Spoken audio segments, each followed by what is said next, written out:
Lesson 14. Present perfect and the present perfect continuous. Reka turabe imyanya ibiri. Imyanya rimwe na rimwe ntibitera amakonfuziyo abantu. Ariko reka turabe ingene ikoreshwa. Both are used to talk about past actions or states which are still connected to the present. Murabona aho inaterera amakonfuziyo abantu nuko yose ikoreshwa muri kahise, ariko ibintu kenshi usanga bifitaniye isano na kubu, kandi hariho hamwe usanga umwe ushobora gukora mu kibanza c'uwundi, ariko n'ahandi ushobora gusanga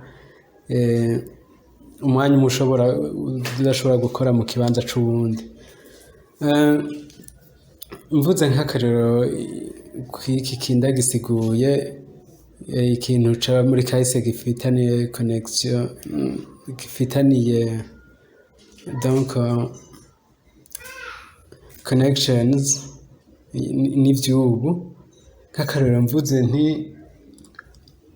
I have lost my keys, nataye imfunguruzo. Donc ndashitse nsanze nzirugaye, biranse ko ninjira, nkavuga I have lost. Mbajije kubera iki byanse ko ninjira, akubwira I have lost my keys. Murumva yuko ni ibintu byabaye, muga birace fitaniye connection n'ibintu vy'ubu nyene, kuko ubu biranse ko ninjira mu nzu.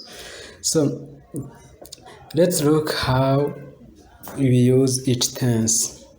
Present perfect structure. We have structure, we have subject, we have plus auxiliary, have. In simple present, you know how to conjugate verb to have. In simple present, we have and has, plus past participle. Iyo niyo structure ya present perfect. Sujet, turafise verbe auxiliaire have na past participle ya verbe. Turafise par exemple verbe to do. Twarabonye turiko muri ya tableau. To do simple past ni did, past participle ni done. I have auxiliary, done past participle.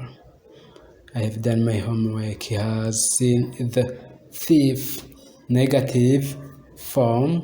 Negative murabizi twarabibonye, nkaha turafise auxiliary have, murabizi niyo twongerako not.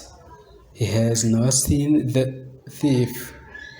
Turashaka gukoresha contracted form tukavuga he hasn't seen the thief. Interrogative tugomba kubaza yes or no question. Murabizi ico dukora ibi navyo none twarabibonye, twemverisa sujet tukavuga donc na auxiliary ni have, has. Sujet ni he, has he seen the thief. Yeah. So when do we use present perfect? We use present perfect to talk about experience from the past. Yeah. Here we're not interested in when you did something or when the action took place. Turiko turavuga ama experience ya past, mugabo tutitayeho kumenya ni ryari ivyo bintu vyabaye. Mvuze I have seen an alien. When did I see the alien? Turenterese no kumenya ni ryari nayibonye, gusa make sure narayibonye. I have seen an alien.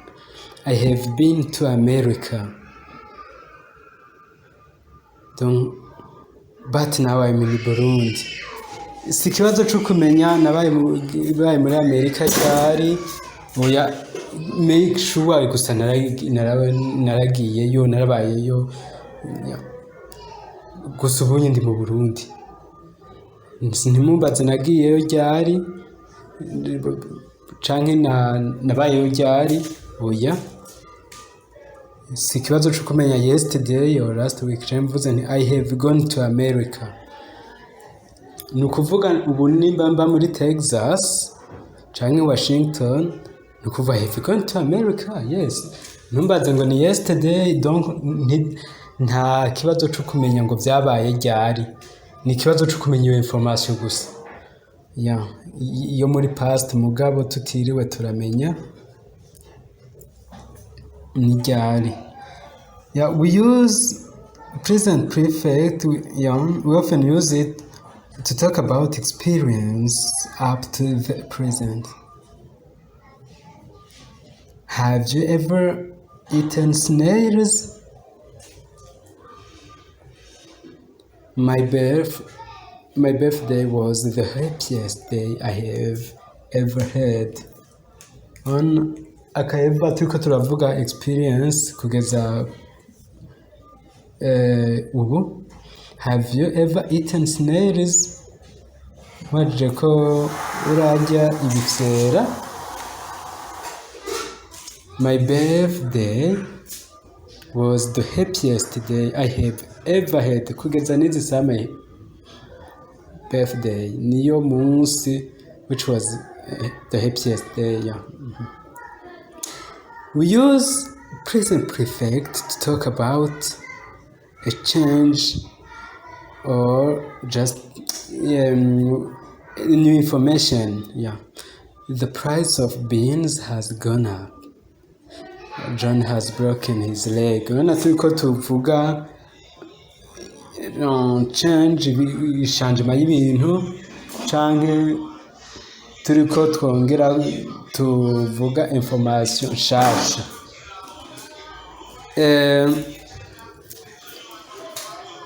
Mvuze the price of beans has gone up.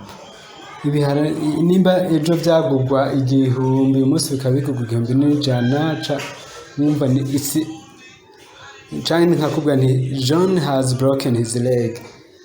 Peut-être ejo yari afise his leg was normal, was okay, was good, ariko ubu naho ukuguru kwavunitse. Numva ko okay. We often use present perfect with the just, yet, already, recent. He has just gone out. We have already finished the homework. We don't use present perfect with adverbials which refer to a finished past time. Ntidushobora kuvuga ngo yesterday I have seen a thief. Yesterday I saw a thief. Dufise ibintu bya yesterday, last week, last year, murumva yuko ni utumo twerekana umwanya wa kahise uri determine. Tuca dukoresha simple past. Present perfect continuous structure. Turafise subject plus have iri muri simple present plus been and the verb in ing form. They have been studying mathematics. Negative form ni kwa kundi nyene dufise auxiliary have tongera ko not. Interrogative form ni kwa kundi nyene tugira inversion decision. When do we use present perfect continuous? We use it just to show duration from the past until now. Emphasis on the length of time. Donc turiko twerekana ikintu co kuva muri kahise gushika n'ubu. Donc ibintu vya continuous murumva ko biraza vyerekana la longueur y'umwanya. I have been working here for 3 years.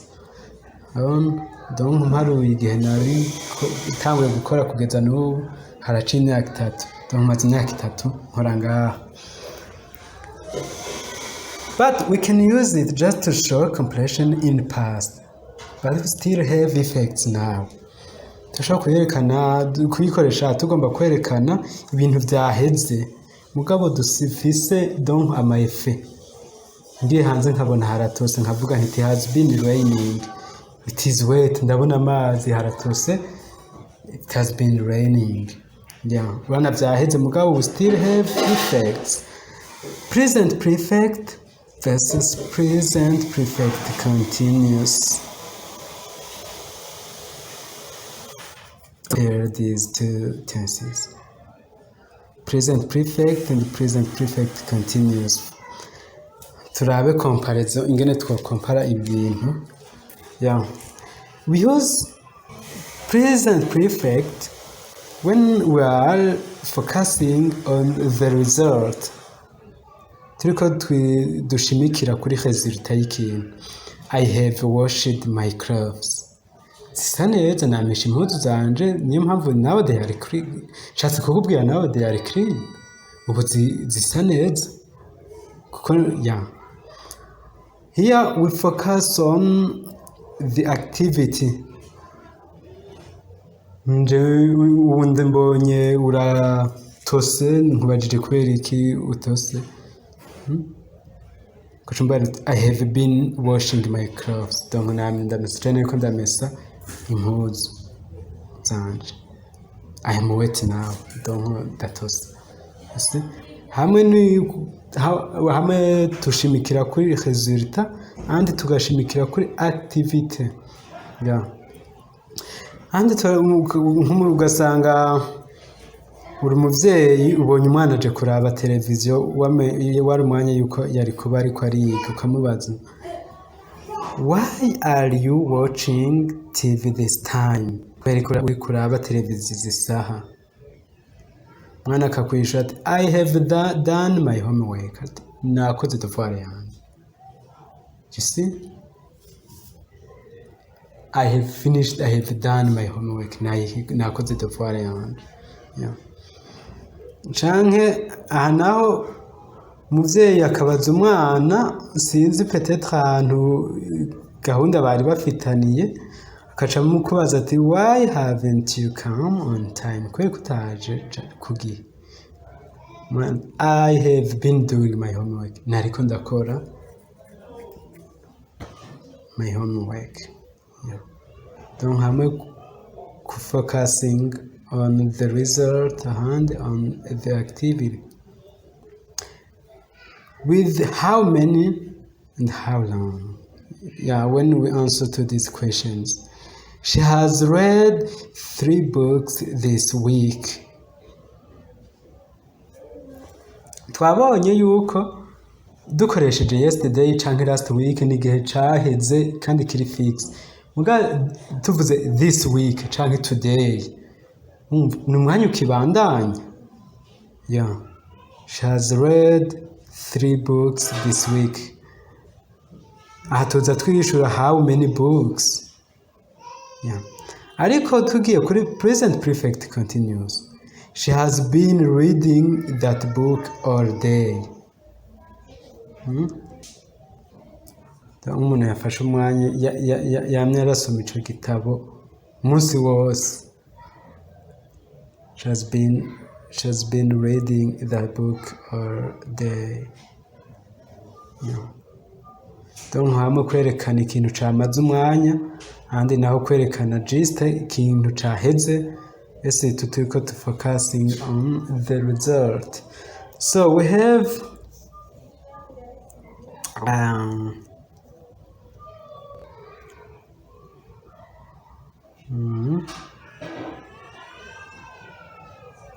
we have exercises to put the verb between brackets in either present perfect or present perfect continuous.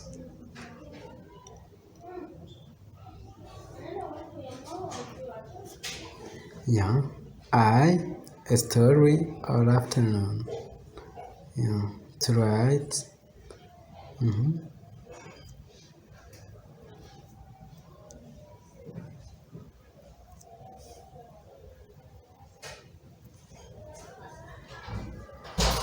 Okay. Muraja kubona inyishu ariko ni byiza kubanza ugakora ukipima ukaraba. Yeah. Okay. These are answers.